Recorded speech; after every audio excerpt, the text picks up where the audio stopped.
పట్నంలోని ఓ కాలనీలో ఉండే అత్తాకోడళ్ళు శారద అనామికలది మధ్యతరగతి కుటుంబం.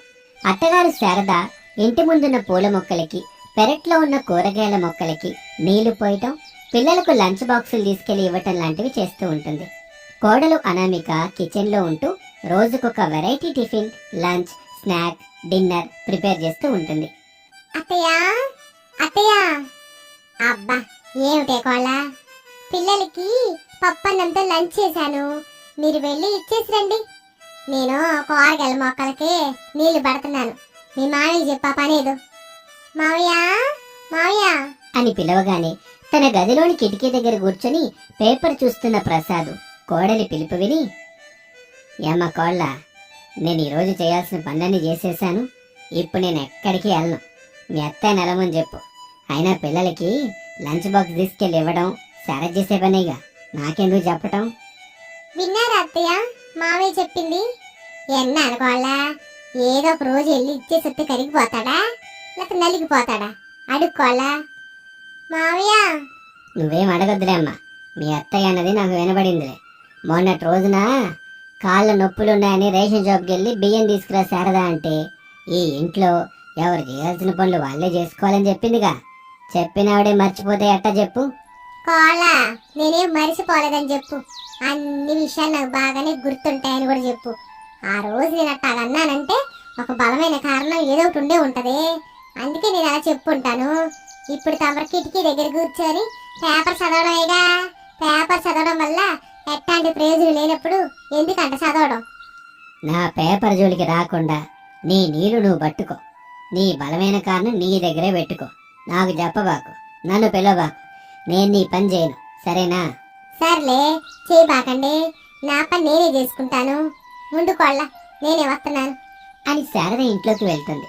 అనామిక లంచ్ బ్యాగులు పట్టుకుని హాల్లో నిలబడి ఉంటుంది. అనామిక దగ్గర లంచ్ బ్యాగులను తీసుకుని శారద ఇంటి నుంచి వెళ్ళిపోతుంది.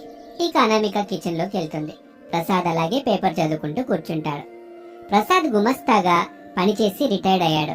ప్రస్తుతం ఇంటి దగ్గరుంటూ మార్కెట్ నుంచి కూరగాయలు తేవటం, కరెంటు బిల్లు, వాటర్ బిల్లు కట్టడం, లైన్లో నిలబడి రేషన్ బియ్యం తీసుకురావటం, ఇంకా కిరాణా షాప్కి వెళ్ళి నెలకు సరిపడా సరుకులు తీసుకొచ్చి పెట్టడం, ఇలాంటివి చేస్తూ ఉంటాడు. అనామిక భర్త రమేష్ క్లర్క్ గా పనిచేస్తూ ఉంటాడు.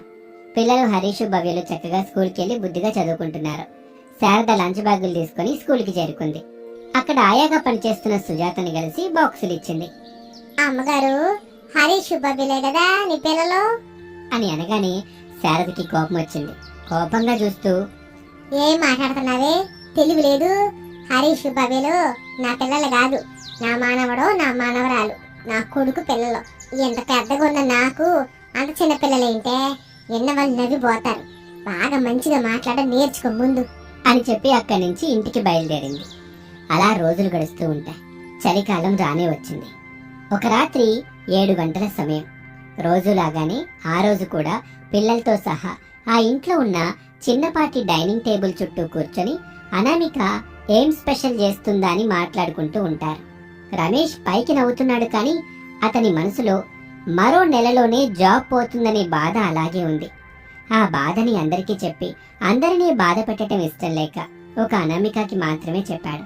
అనామిక కూడా లోపల బాధపడుతూనే పైకి అందరి కోసం చికెన్ మంచూరియా చేస్తూ ఉంటుంది.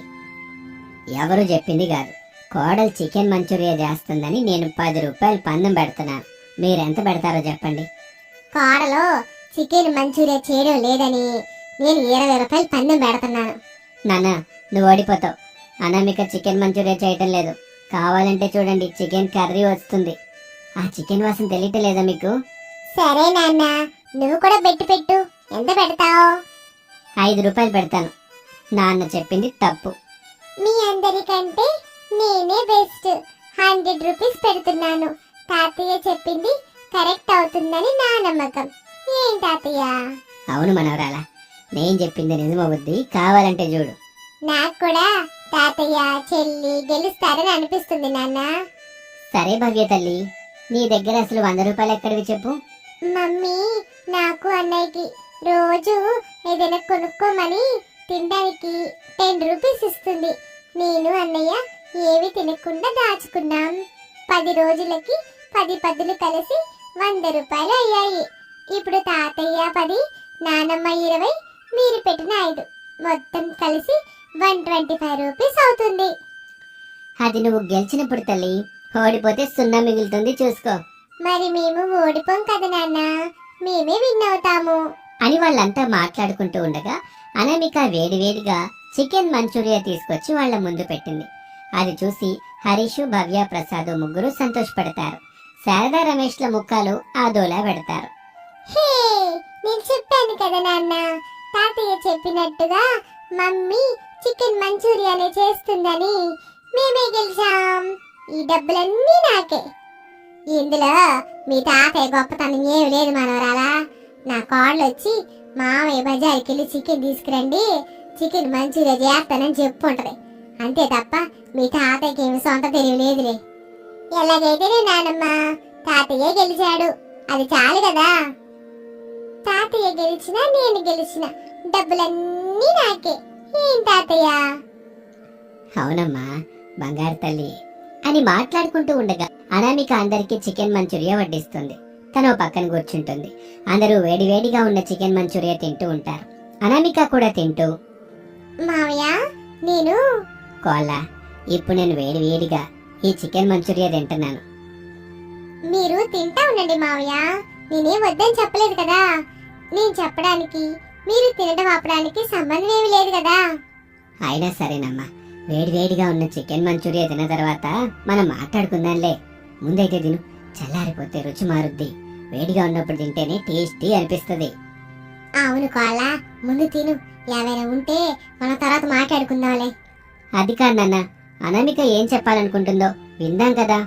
తాతయ్య, నానమ్మ ఇప్పుడు వద్దని ఎంత చెప్పినా వినకుండా మమ్మీ చెప్పింది విందామని ఎందుకు నాన్న అంతలా పట్టుబట్టు కూర్చున్నారు?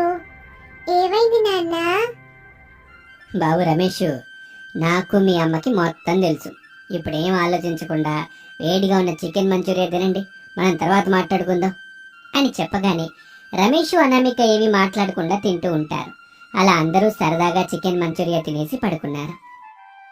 మరుసటి రోజున పిల్లల్ని స్కూల్ దగ్గర వదిలి శారద ఇంటికి వచ్చింది. రమేష్ ఇంటి దగ్గరే ఉన్నాడు. బాబు రమేష్, నీ జాబ్ పోతుందని నువ్వు కోడలతో చెప్పటం నేను అమ్మ విన్నావురా. ఆ విషయం మాకు చెప్పడానికి నీలో నువ్వు ఎంతగా కుమిలిపోతున్నావో ఇద్దరం గమనిస్తున్నా. నీకు నువ్వు చెప్పేంత వరకు మేమిద్దరం తెలియనట్టుగానే ఉందాం అనుకున్నావురా. కానీ నిన్న రాత్రి పదే పదే నువ్వు కాళ్ళు మాట్లాడేది ఉందనేసరికి నిజం చెప్పేశాన్రా. ఇక కోడలు మాట్లాడాలని అనుకుంటున్న విషయం గురించి నేను చెప్పనా బాబు? మీకు తెలుసా అత్తయ్య? తెలుసు కోడల, నీకొచ్చిన చికెన్ మంచూరియాని సాయంత్రం పూట ఒక మంచి ప్లేస్ చూసుకొని నువ్వు అమ్ముదామని అనుకుంటున్నావు కదూ. మీరు భలే చెప్పారు అత్తయ్య. వ్యాపారం చేస్తావు, బాగానే ఉంది కోళ్ళ. మరి ఇంటి పని, వంట పని ఎవరు చేస్తారు? అత్తయ్య, మీరేమి ఆ పనుల గురించి కంగారు పడకండి. ఆ పనులన్నీ మీతో చేయిస్తాను అత్తయ్య. అన్ని పనులు నేనే చూసుకుంటాను. మీరు పిల్లల్ని చూసుకుంటూ నాకు సహాయం చేయండి చాలు. మిగతా పనంతా నేనే చేసుకుంటాను. సర్లే తల్లి, నువ్వు కుటుంబం గురించి ఎంతలా ఆలోచించి ఇంత చల్లో చికెన్ మంచూరియా అమ్ముతూ ఆ డబ్బులతో కుటుంబాన్ని పోషించాలనుకుంటున్నా. మేం ఖచ్చితంగా మా సహాయం అందిస్తామమ్మా. అవును కోళ్ళ, కావలసిన ఏంటో చెప్పు. మీ మామయ్య బయటికి వెళ్ళి నీకు కావలసిన సరుకులన్నీ తీసుకొస్తాడు. ఎలాగో బయట నుంచి సరుకులు తీసుకురావడం బాగా అలవాటైపోయిందిగా. అన్ని షాపులోళ్ళు బాగానే పరిచయం అయి ఉంటారు. ఇప్పుడు మనకి ₹1, ₹2 తగ్గించినా కూడా మంచిదే కదా. తీసుకొస్తానివ్వమ్మా అని చెప్పగానే రమేష్ చాలా సంతోషపడతాడు. నాకొచ్చిన కష్టం అసలు కష్టమే కాదని ఎంత బాగా చెప్పాను నాన్న. బాబు రమేష్, కుటుంబం, అనుబంధాలంటే కూర్చుని తినడమే కాదురా. మంచిగా ఉన్నప్పుడు నవ్వటం కాదు, కష్టాల్లో చేయూతనివ్వటం, చెదరని చిరునవ్వుతో సహాయం, ధైర్యం అందించటం. ఎల్లు బాబు, జాబ్ పోతుందనే బాధను వదిలిపెట్టు. ఇంకో జాబు నీకోసం రెడీగా ఉందని సంతోషపడు అని చెప్పగానే అనామిక సంతోషంగా లోపలికి వెళ్తుంది. కొంత సమయం తర్వాత ఒక పేపర్ తీసుకొచ్చి ప్రసాద్కిచ్చింది. ప్రసాద్ ఆ పేపర్ని తీసుకొని అనామిక ఇచ్చిన డబ్బుల్ని తీసుకొని ఇంటి నుంచి వెళ్ళాడు. శారద, అనామికలు మంచి చోటు చూసుకున్నారు. మంచిగా వ్యాపారం జరుగుతుందని మాట్లాడుకున్నారు. ఆ రోజు సాయంత్రం నుంచి అనామిక చికెన్ మంచూరియా అమ్మటం మొదలు పెడుతుంది. అలా రోజులు గడుస్తున్న కొద్దీ అనామిక ఫేమస్ అవుతుంది. మంచిగా డబ్బులు సంపాదించుకుంటూ తన కుటుంబాన్ని పోషించుకుంటూ ఉంటుంది. హైవే మీద అత్తాకొడలు శారద అనామికలు సెల్ ఫోన్లని మెళ్ళో వేసుకుని సైకిల్ దొక్కుతూ ముందుకెళ్తూ ఉంటారు. అత్తయ్య, ఇప్పుడు మనం ఉంటున్న టౌన్ నుంచి దాదాపుగా 2 కిలోమీటర్ల వరకు వచ్చేసాం.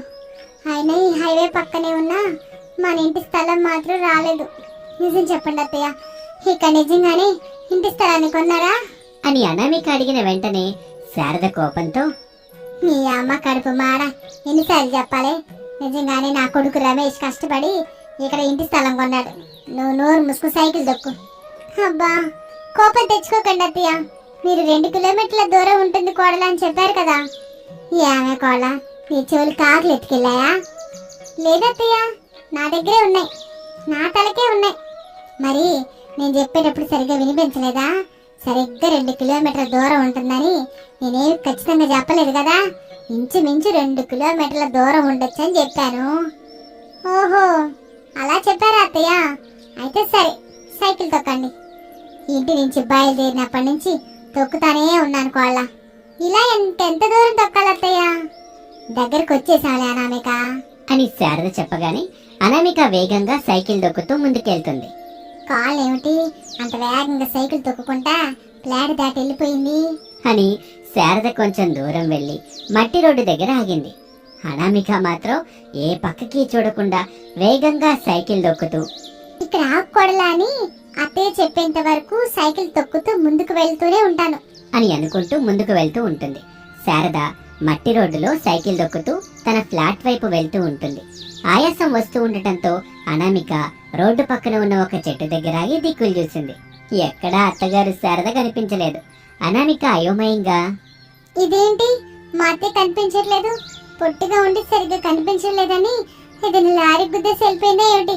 అయ్యో, ఇప్పుడు నేనేం చేయాలి? ఏ లారీ గుద్దిందో నేను ఎలా తెలుసుకోవాలి? నా కంగారు వచ్చేస్తుంది, కాళ్ళు చేతులు ఆడడం లేదు అని అనుకుంటూ ఉండగా తన మెడలో ఉన్న సెల్ ఫోన్ మోగింది.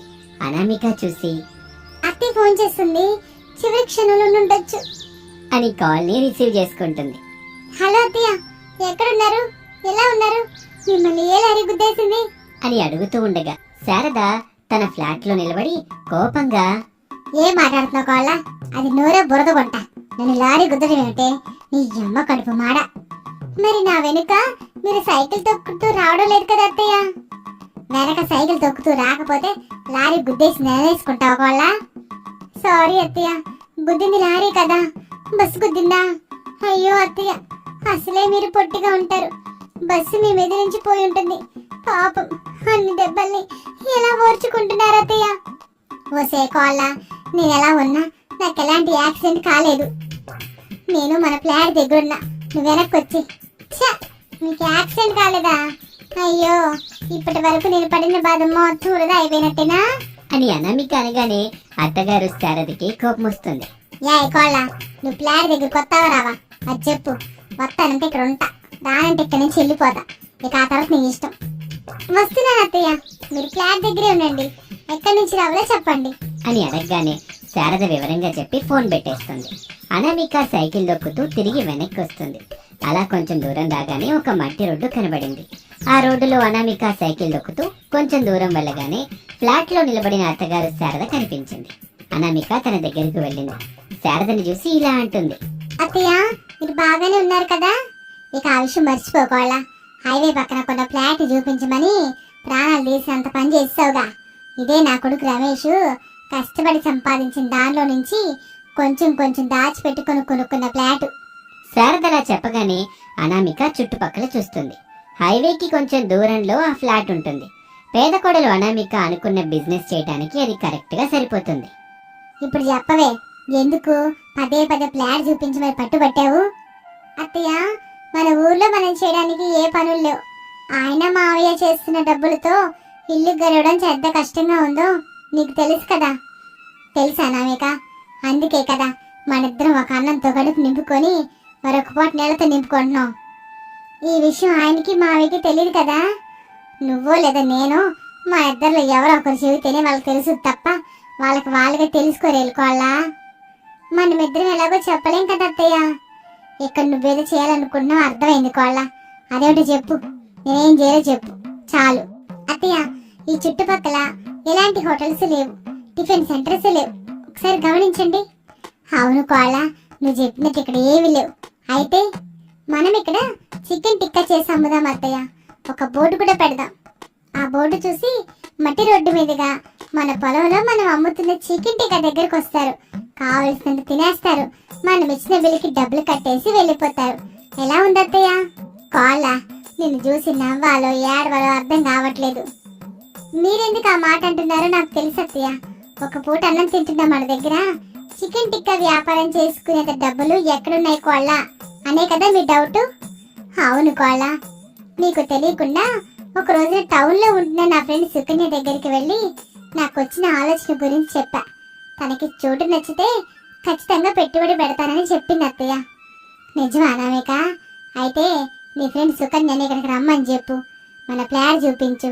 ఇది నీ ఫ్రెండ్కి ఖచ్చితంగా నచ్చుద్ది, పెట్టుబడి పెట్టుద్దిలే. నువ్వు అనుకున్నది సాధిస్తావు కోళ్ళ. నాకు కూడా నమ్మకం ఉంది అత్తయ్య.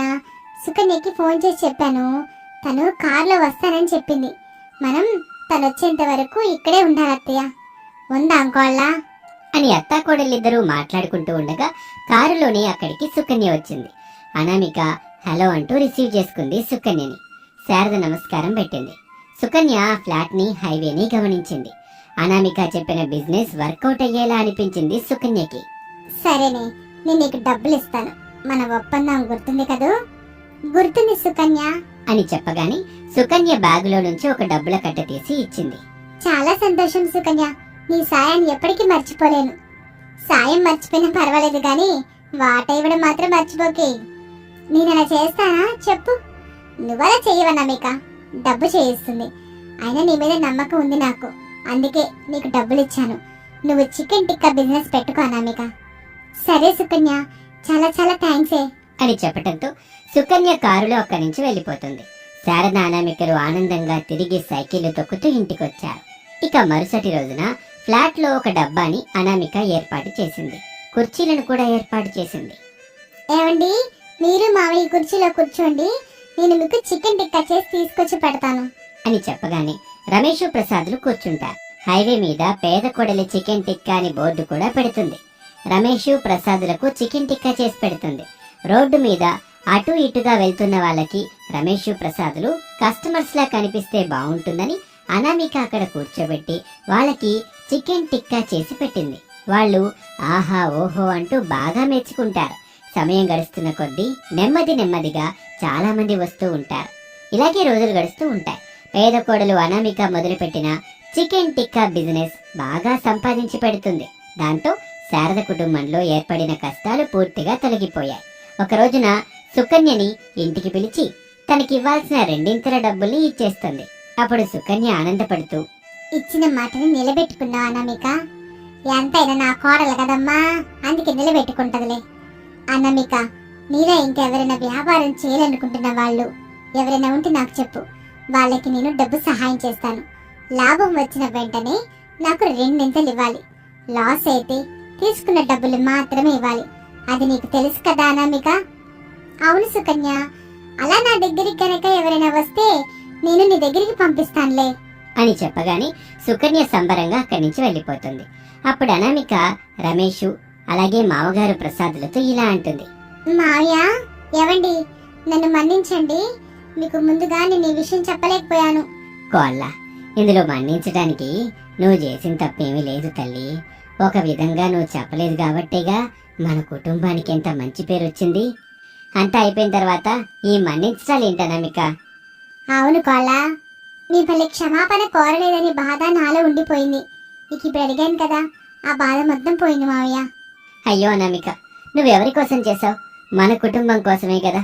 మన కుటుంబం ఆర్థిక ఇబ్బందుల నుంచి బయటపడాలనే కదా నువ్వు చేసిన ఈ పని వల్ల ఈ రోజు మనం ఆర్థికంగా ఎలాంటి ఇబ్బందులు లేకుండా సంతోషంగా బ్రతకగలిగే రోజుల వరకు వచ్చాం.